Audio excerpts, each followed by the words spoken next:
Hello everyone. आज हम start करेंगे क्लास 11th का कंप्यूटर साइंस चैप्टर 1। ये एनसीईआरटी की बुक से है। तो in this chapter we have to understand introduction to computer, evolution of computer, computer memory, data transfer between memory and CPU, data and information, microprocessor, software and operating system. This all we have a study in this chapter. So now start. चलिए start करते हैं। First, introduction to computer system. Now we know about computer system. A computer is an electronic device. What is this? Computer is an electronic device. Device means device को machine भी हम कह सकते हैं। तो computer is an electronics machine, electronics device that can be programmed to accept data input, process it, and generate result output. A computer along with additional hardware and software together is called a computer system. अब now I tell you, computer को अगर हम समझें तो computer यहाँ पे एक इसके पास यहाँ से इनपुट मिलेगा, ये इनपुट, फिर इसमें कुछ प्रोसेस होगा और फिर बाद में हमें आउटपुट मिलेगा। इस पूरे प्रोसेस को कंप्यूटर को करने के लिए जो नीड होती है वो नीड होती है हार्डवेयर की, सॉफ्टवेयर की, दोनों एक साथ। इस पूरे सिस्टम को हम लोग बोलते हैं कंप्यूटर सिस्टम। तो computer is an electronics device that can be programmed to accept data input, process it, and generate result output. A computer along with additional hardware and software together is called a computer system. Now, computer system. We know about what is computer system. Computer system primarily comprises a central processing unit that is known as CPU and memory, input output devices and storage devices. All these components functions together as a single unit to deliver the desired output. A computer system comes in the various forms and size. It can vary from a high-end server to personal desktop, laptop, tablet computer और smartphone. Computer अलग अलग चीज़ों में जैसे अब बन सकते हैं। जैसे कंप्यूटर का जो प्राइमरी फंक्शंस स्टार्ट होते हैं वो हमारा जैसे सीपीयू में प्रोसेस होता है, उसके अंदर मेमोरी होती है, इनपुट आउटपुट डिवाइसेस लगे होते हैं, स्टोरेज डिवाइसेस लगे होते हैं। दे ऑल कंपोनेंट एक साथ फंक्शंस करते हैं, यानी कंपोनेंट फंक्शंस टुगेदर। इन सबको मिलाकर हम लोग जब काम कर रहे हैं कंप्यूटर पर तो सिंगल यूनिट की तरह वर्क करता है और हमें अपने डिजायरेबल आउटपुट को डिलीवर करता है। A computer system comes in the various form. ये अलग अलग फॉर्म्स में आते हैं। जैसे इसकी साइज छोटी बड़ी हो सकती है, हाई एंड सर्वर से पर्सनल कंप्यूटर तक, laptop, tablet computer and smartphone. Now अब इसमें आप हम देख सकते हैं कि यहाँ पे हमारे पास एक इनपुट डिवाइस है। ये इनपुट डिवाइस लगी हुई है, यानी कि इधर से इनपुट हम देते हैं। तो ये फिगर हमें शो कर रहा है एक ब्लॉक डायग्राम कंप्यूटर सिस्टम का, जो directed the lines represent the flow of the data and signal between the components. यहाँ पे एबव हमारे पास सेकेंडरी मेमोरी है, सेकेंडरी डिवाइसेस है, फिर प्राइमरी मेमोरी है। इसके बाद नीचे यहाँ पे हमारा सेंट्रल यूनिट यानी सीयू जिसको कहते हैं। फिर इसके बाद हमारे पास है अर्थमेटिक लॉजिक यूनिट जिसको हम लोग एएलयू कहते हैं, और इस साइड पे आउटपुट डिवाइसेस है। तो ये पूरे को हम लोग बोलते हैं सेंट्रल प्रोसेसिंग यूनिट। ये पूरा हमारा सेंट्रल प्रोसेसिंग यूनिट होता है। तो सेंट्रल प्रोसेसिंग यूनिट में अब अगर हम लोग यहाँ पे देखें, ये सेंट्रल प्रोसेसिंग यूनिट का पूरा ब्लॉक डायग्राम है। ये पूरा हमारा डायग्राम है।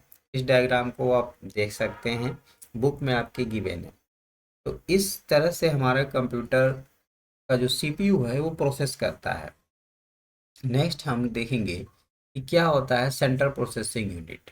अब सेंट्रल प्रोसेसिंग यूनिट को हम अंडरस्टैंड करेंगे, जिसको सीपीयू कहते हैं। तो it is a electronic circuit, यानी कि it is a electronic circuitry of the computer that carries output the actual processing and usual reform as the brain of the computer. It is commonly called processor also. Physically, a CPU can be placed on one or the more microchips called integrated circuit, जिसको हम लोग IC बोलते हैं। Integrated circuit का full form हमारा होता है IC. देखिए, जो कॉमनली प्रोसेस होते हैं हमारे पास सीपीयू में, वो इस सीपीयू के थ्रू ही स्टार्ट होते हैं। जैसे it is electronic circuit of, यानी सर्किट या circuitry of computer that carries out the actual processing and usually perform as the brain of a computer. CPU को हम लोग कंप्यूटर का ब्रेन भी कहते हैं। It is commonly called the processor, इसको नॉर्मल फॉर्म में लोग प्रोसेसर भी बोलते हैं। और physically the CPU can be placed on one or the more microchip. अगर फिजिकली उसके हार्डवेयर में हम लोग देखेंगे तो उसके इनसाइड में वन और मोर माइक्रोचिप्स लगे होते हैं। ठीक है, तो इस जो माइक्रोचिप होता है उसको इंटीग्रेटेड सर्किट कहते हैं, और उसी इंटीग्रेटेड सर्किट को शॉर्ट फॉर्म में आईसी बोलते हैं।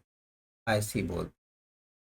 तो the ICs comprises the semiconductor material. अब आईसी किससे बनी होती है? आईसी हमारी सेमीकंडक्टर मटेरियल से बनी होती है। ये सेमीकंडक्टर मटेरियल होते हैं। Next, the CPU is given instruction and data through the program.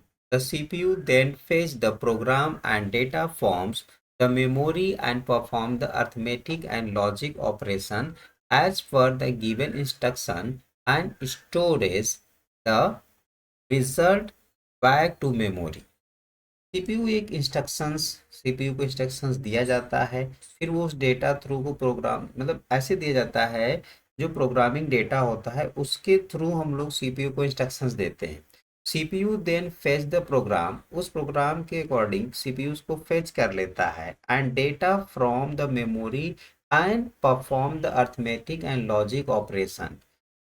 उसको फेच करने के बाद सीपीयू अपना अर्थमेटिक और लॉजिक परफॉर्मेंस को परफॉर्म करेगा, यानी उसको फिर एक्शन लेगा उस पर as per the given instruction and storage the result back to the memory. बाद में फिर से बैक टू द मेमोरी पे वो रिजल्ट शो करेगा। वाइल प्रोसेसिंग, जब ये प्रोसेसिंग होती है, the CPU store the data as well as instruction in its local memory. CPU, जब जैसे ही सीपीयू में कोई प्रोसेसिंग होता है तो सीपीयू जो होता है वो डेटा को स्टोर करता है, storage the data as well as in, जो इंस्ट्रक्शंस होता है उसको डेटा भी आप बोल सकते हैं, वो लोकल मेमोरी में आपके कहाँ होता है, स्टोर होता है। और ये जो लोकल मेमोरी होती है उसे हम लोग रजिस्टर कहते हैं। लोकल मेमोरी को हम क्या कहते हैं? जो हमारा लोकल लोकल मेमोरी है, तो लोकल मेमोरी को हम लोग क्या कहेंगे? रजिस्टर। ये हमारा रजिस्टर होता है। यानी अगर केयरफुली हम देखें तो जब भी सीपीयू प्रोसेस करता है तो वो अपने जो भी डेटा या इंस्ट्रक्शंस होते हैं वो सबसे पहले अपने लोकल मेमोरी में स्टोर करता है, और लोकल मेमोरी को हम लोग रजिस्टर कहते हैं। Register are the part of the CPU. CPU का एक पार्ट होता है रजिस्टर, यानी कि सीपीयू में जो चिप लगा होता है उसका एक पार्ट होता है। And they are limited in the size and number. ये साइज और नंबर में लिमिटेड होते हैं। The difference register are use for the storing data, instructions are intermediate result. Other than the register the CPU has the two main component. अब CPU के पास दो main component होते हैं रजिस्टर के अलावा। जैसे लॉजिक अर्थमेटिक लॉजिक यूनिट जिसको एलयू कहते हैं एंड कंट्रोल लॉजिक यूनिट जिसको सीयू कहते हैं। तो सीपीयू के पास दो अलग से होते हैं, एक हमारे पास होता है एएलयू और दूसरा होता है सीयू कंट्रोल यूनिट। ठीक है, तो control unit and ALU perform the arithmetic logic, यानी जो भी हमारा एडिशन सब्ट्रैक्शन अर्थमेटिक प्रोसेस होता है वो हमारा एलयू वर्क करता है, and logic operation that need be done as per the instructions in the program. CU यानी control unit sequence the instructions executions, interprets instructions and guides data flow through the computer's memory. LU and input are output devices. CPU is also popularly known as microprocessor. CPU को हम लोग micro processor भी कहते हैं। We will यस्टडी more about, अब इसके बारे में हम लोग नेक्स्ट सेक्शन में बहुत अच्छे से स्टडी करेंगे। Next, input device. अब इनपुट डिवाइस हमारे पास क्या होती है? Input device through which control signal are sent to a computer are turn as the input devices. Devices through यानी वो डिवाइसेस जिसके थ्रू हम लोग कंट्रोल सिग्नल को सेंड करते हैं, यानी कुछ डेटा को सेंड करते हैं to a computer are turn as in input devices.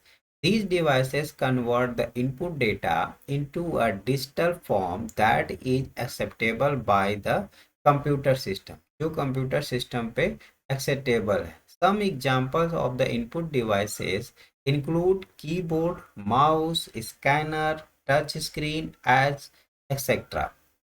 As shown in the figure, जो आप फिगर में देख रहे हैं यहाँ पे हमारे पास क्या क्या है?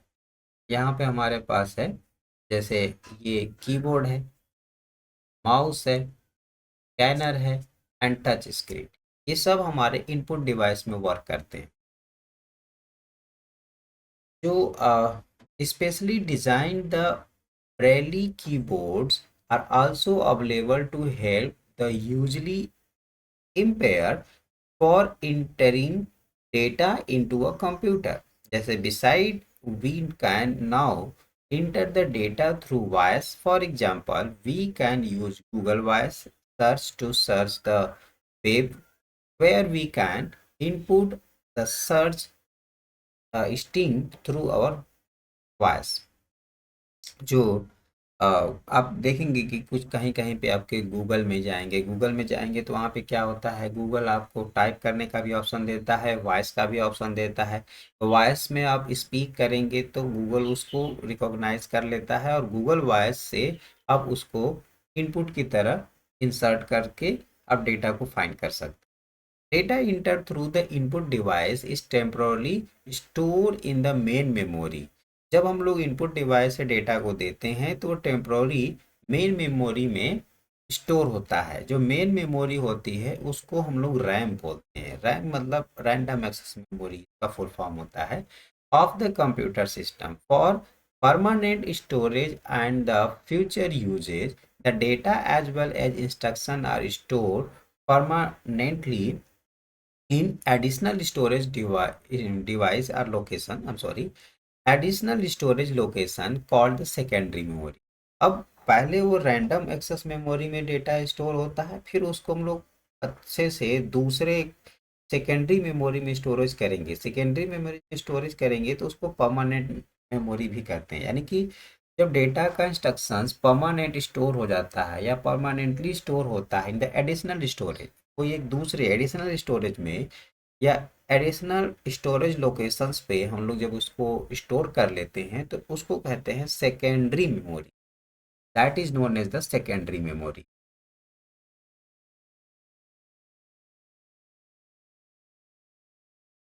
तो होप कि आपको इतना समझ में आया। अभी हम लोग इनपुट डिवाइस समझ चुके और थोड़ा सा हम लोग सेंट्रल प्रोसेसिंग यूनिट के बारे में समझ।